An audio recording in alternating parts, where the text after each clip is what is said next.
Welcome back to the Warehouse Podcast. My name is Jesse. Before I get into the episode here, I'm going to read this ad. Bet Online is the world's most trusted betting platform and your number one source for everything online sports betting. Right now, you can receive a 50% free bet. Once again, I'm confused by this wording, but I'll leave it up to you all to interpret. Receive a 50% free bet of up to $250 on your first deposit to bet on anything from the Olympics to baseball to Formula One racing. BetOnline has every stat, every matchup, and even live odds and spreads while the games are being played.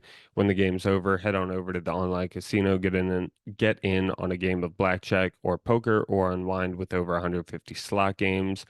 Head to the website today to get in on the action. Use promo code BELIEVE for your 50% free bet credit on your first deposit up to $250. Bet online, the game starts here. All right, so the Orioles are coming out of a series that they split with the Cleveland Guardians 2-2. They dropped the first two games and won the last two. Now, I think Oriole fans are pretty excited about the last two games, as we should be, especially after the first two, though, and just sort of taking a step back and looking at the last month or month and a half of Orioles baseball. I think that it is pretty fair to say this has sort of been the lowest stretch the Orioles have experienced. Basically, I think since if you include all of this year and all of last year too. Um, Definitely the Orioles never got even swept last year. So definitely, we won 101 games as well. So I think that, definitely the Orioles' recent stretch has been really, really difficult to watch, and yeah, really, it's been very much a low point for the Orioles, and probably the lowest point for the Orioles stretching back for quite a long time. So especially after the first two games of Cleveland, this is I mean, every game is important, but this is particularly important because uh, Cleveland leads the American League, or has the best winning percentage in the American League. The Orioles trail only them, and it is a potential future playoff matchup between the two sides. So these games are important, and they're important symbolically, and they're important from a statement perspective, in order to, if we eventually meet in the playoffs, we want to have at least a decent season series against them so that we don't head into the playoffs against them feeling like they sort of have our number. So the Orioles did split the series, so that was good from that perspective. Um, but also it was just important because the Orioles, as I was saying, have really been in a rut recently. And hopefully the last two wins, the last two games, the Orioles did take advantage of some poor starting pitching, which was good and fortunate to see, because the offense has really been scuffling, especially against left-handed pitchers. But yeah, so the Orioles were able to take advantage of some poor Cleveland starting pitching, but even did some damage against the bullpen, and Cleveland has a very good bullpen.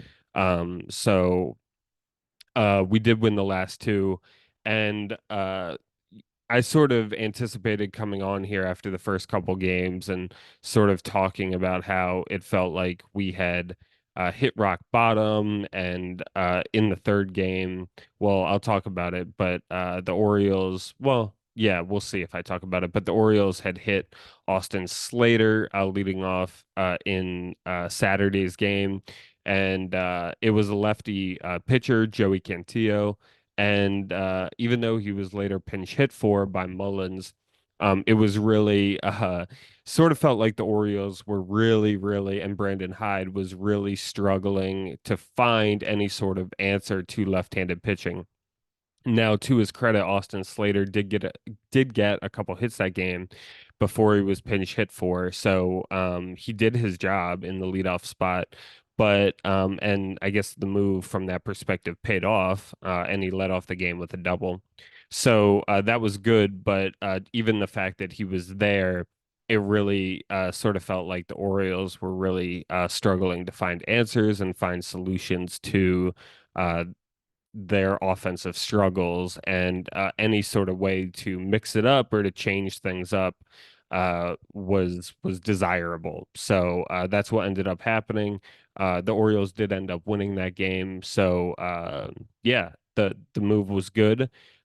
It'll be interesting to see how much he makes his way into the leadoff hitter position, especially with Colton Cowser having started to hit there more frequently, and him now being another option. I think Jordan Westburg has hit leadoff a couple times this year, and he's now out with an injury, so that's not really an option. I think it's very possible that if Westburg had been playing, that he might have been the number one hitter over Slater. I think that would make a lot of sense, especially against a left-handed pitcher. But Slater took the role for that day, did a good job, and we'll see how much he actually makes it in. Is this going to be? I wouldn't imagine it is, but is he going to be the leadoff hitter when there's a left-handed pitcher on the mound? I wouldn't think so. But we'll see how often he does slide himself into that leadoff, or I should more accurately say how often Brandon Hyde slides him into that leadoff hitter position within the lineup. So I've sort of delayed too long getting to the biggest news that ended up happening, and it was actually made possible by, or at a bare minimum, if not possible, but much more likely by Jordan Westberg's injury. He got hit by a pitch, has a broken hand,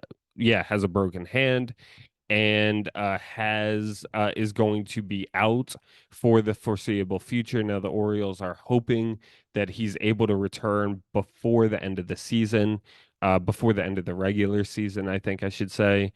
But that is unclear, and Jordan Westburg might be out for the entire baseball season. So that's really unfortunate.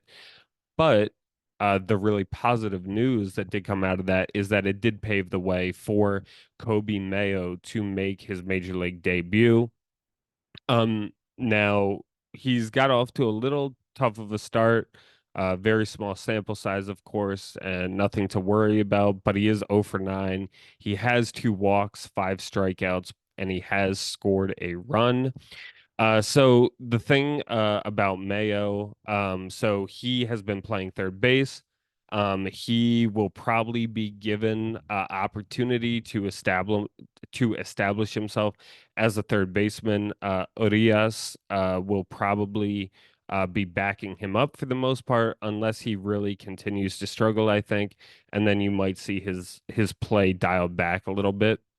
But yeah, I mean, it's really exciting to see. Coby Mayo is a guy that people and Baltimore Oriole fans have been waiting a long time to finally arrive to the major leagues, and now he's here. And it's really an exciting thing to see. I mean, we all know about his power, and his power potential in the major league level. And he could be a middle of the lineup type hitter for the Orioles at some point. So, yeah, it's really exciting to see his career progress to the next level. Now he's beginning his major league career, hopefully permanently, although that's not clear. He's still at some point could get option. That's very possible. But yeah, so it's just really beneficial for him, really exciting for all the fans to see. And even though he hasn't been, offensively hasn't done great yet, um, that it's still okay, and it's still early, and the Orioles are probably going to give him a little bit of time here. Now, they can't give him forever because we are in the middle of this playoff push here. So we do need like some real production out of him. Uh, but I do think that, yeah, it is really exciting to see, and I do think he will get sufficient playing time over at third base for a while. Yeah, and then we'll sort of see where things go from there. Now, I think there is something now.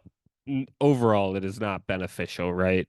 It is not beneficial that Jordan Westberg broke his hand. It's really problematic, especially given the timing and given the Orioles uh, are not far away from the playoffs in terms of time. So it is really unfortunate that that this happened to Westberg, and it's of course it's unfortunate it happened to him, but thinking about it from the Orioles' perspective, it's also just unfortunate in terms of what things are going to look like for the O's headed into the playoffs. Now, I think the positive that does come out of this is that Coby Mayo will be given time to sort of audition. Now, I think it is clear that Mayo will be on the team when the rosters expand in September. So even if he does now, because the duration of Westberg's injury, I don't think that he is going to get optioned back to AAA. But if Jordan Westberg was coming back in 10 days or something like that, Mayo would probably be optioned back to AAA. But the thing is that because yeah, Westberg is out for so long. Mayo is going to be on this team. He's going to have plenty of opportunity to sort of audition. And then if Westberg is out and cannot return for the playoffs, this is going to give Brandon Hyde a good opportunity to sort of assess Mayo's short-term future for the Orioles, where he sort of fits in, and then depending sort of on those assessments of Mayo and seeing sort of what the preferred option is, that will set the Orioles up nicely to sort of assess and make a decision, assuming Westberg is not back for the playoffs, which if he is, then sort of all what I'm saying is out the window, and it's going to be probably, if he's healthy, assuming it's going to be Westberg starting in the playoffs for us.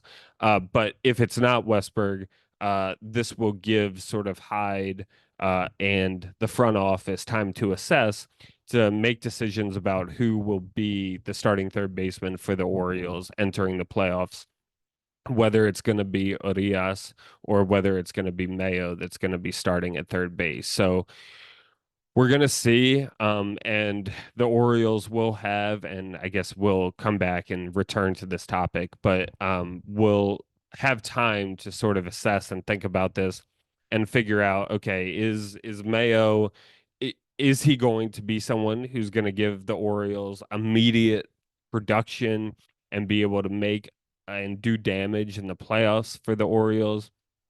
Or are we just going to go with the steadier, reliable, sure-handed Ramon Urias at third, the Gold Glove winning Ramon Urias at third as we enter the playoffs? Now, I have to think that Urias probably has an edge with this, and maybe there's some potential for them to split time uh, heading into the playoffs. We'll see. But I think Urias has the edge just because he is a veteran. I think it's a lot to ask for someone like Mayo to immediately come in and make such, a profound impact on the team that you're going to overtake someone like Urias, who has been in the league for, who is a proven, established Major League Baseball player at this point in his career. So he would really have to perform really, really well in order to overtake Urias at third. I think,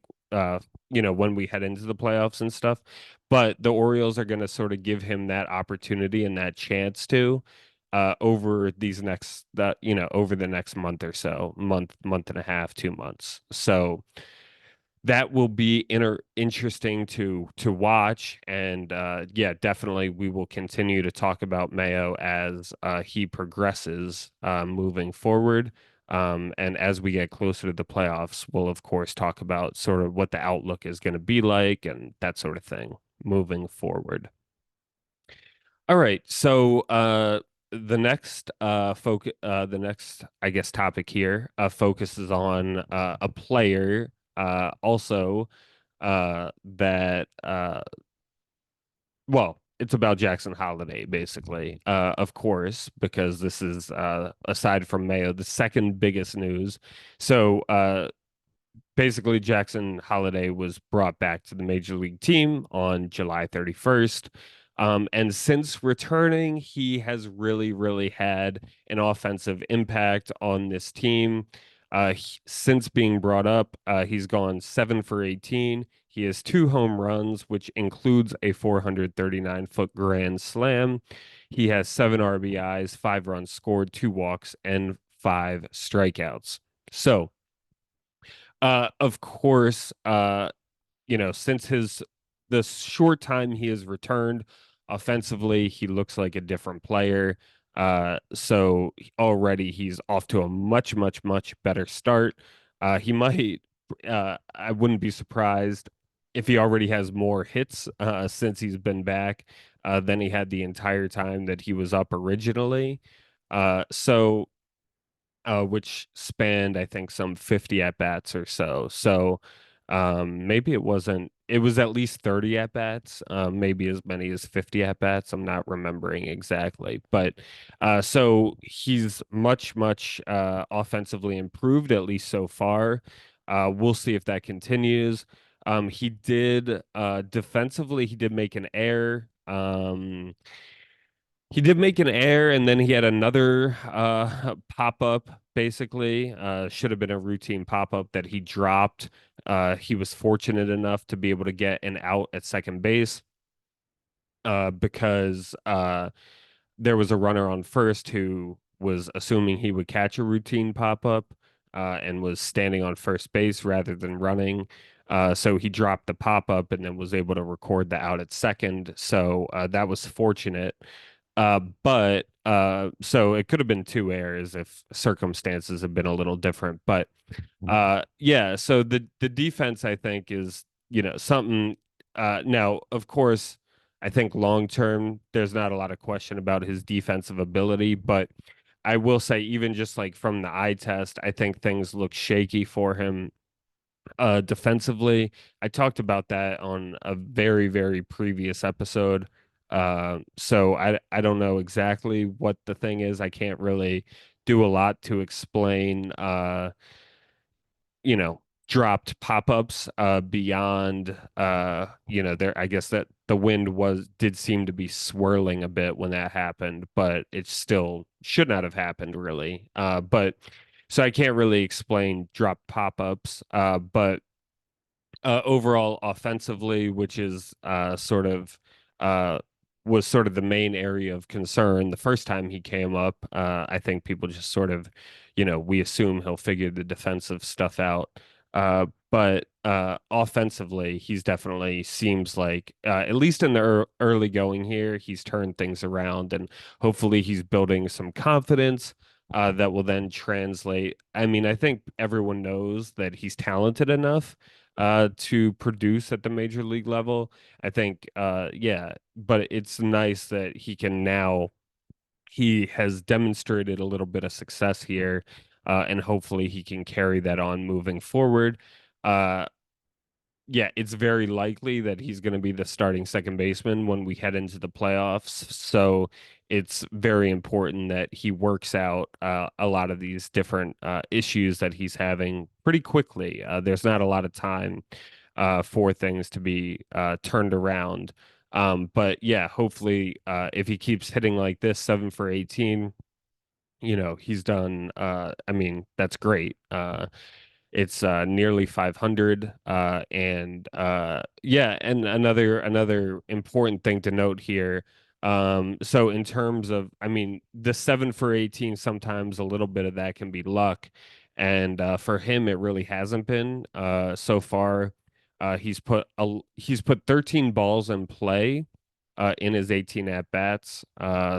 There, if you do the math, you can figure out the 5 strikeouts. He's put 13 balls in play, and 11 out of the 13 balls that he put in play were over 95 miles an hour. So that is a really big improvement from the first time he came up. So things seem to be headed in the right direction for him. So yeah, really excited to see it, really excited for him. And we're gonna see how things continue. So the thing is, there are a few updates on some of the acquisitions the Orioles have made. Trevor Rogers did not, the acquisitions at the deadline. Trevor Rogers has not, did not have a good start in the one outing that he's had so far for the Orioles. But some of the bullpen guys, Dominguez, Sir Anthony Dominguez, he had maybe like one or two bad or not great, not ideal outings, but overall, he's had a few really good outings for the O's, so that's been good. Gregory Soto is still sort of figuring things out. He's had sort of he's pitched less than Dominguez has, but he's been a little like he had one pretty bad outing, and then a semi decent one in I think a couple two thirds of an inning. He did well. Um so that's sort of the thing for him. Eloy Jimenez has done well. He's been nice. He's had a couple big knocks for the Orioles. Yeah, since coming over, he's been hitting the ball well. As I said, Austin Slater, had that one game. So, as far as the acquisitions have gone for the Orioles, now Pache, of course, not been playing for the Orioles after he's not on the team anymore. But other than that, things have been going well for most of the acquisitions, and it seems like Pache wasn't as much he was sort of more not a throw-in for the Orioles, but definitely uh could not have been that massive of a consideration for the Orioles if already he's not on the team anymore. So yeah, so we'll keep assessing how the players do moving forward, how these deadline acquisitions actually turn out for us. I will say I'm a little worried about Rodgers, but we'll see what happens. I mean, I think Eli expressed on his episode some of the just general concerns even before he started his game for us and one start. Not worried about that, but as Eli sort of outlined, just the sort of trends in his career and stuff like that um, are somewhat concerning. So yeah. All right, so the Orioles, we head to Toronto next. Off day Monday, start everything on Tuesday. We have three at Toronto. It's going to be Grayson Rodriguez against Chris Bassett, Trevor Rogers, Trevor Rogers against Bowden Francis, and then Dean Kramer taking on our old friend Kevin Gossman. So yeah, bit of a shorter episode today. We will see what happens. We will be back on here in the near future. Um, yeah, in the meantime, follow the show. Please give us a 5-star rating and a review. You can feel free to subscribe to us on YouTube. You can feel free to comment on our YouTube videos with any of your thoughts. We normally do respond. You can feel free to email the show, thewarehousepod@gmail.com. And you can feel free to follow us on Instagram and on Twitter at the Warehouse Pod. So I know this was a bit of a shorter episode, but really, really exciting for Coby Mayo and Jackson Holliday so far, and those are the big takeaways from this episode. So really good to hear, really exciting, and the future is bright, and hopefully the present too, but definitely the future as well is bright in Baltimore. So thank you so much for listening. This has been the Warehouse Podcast. I'm Jesse, and go O's.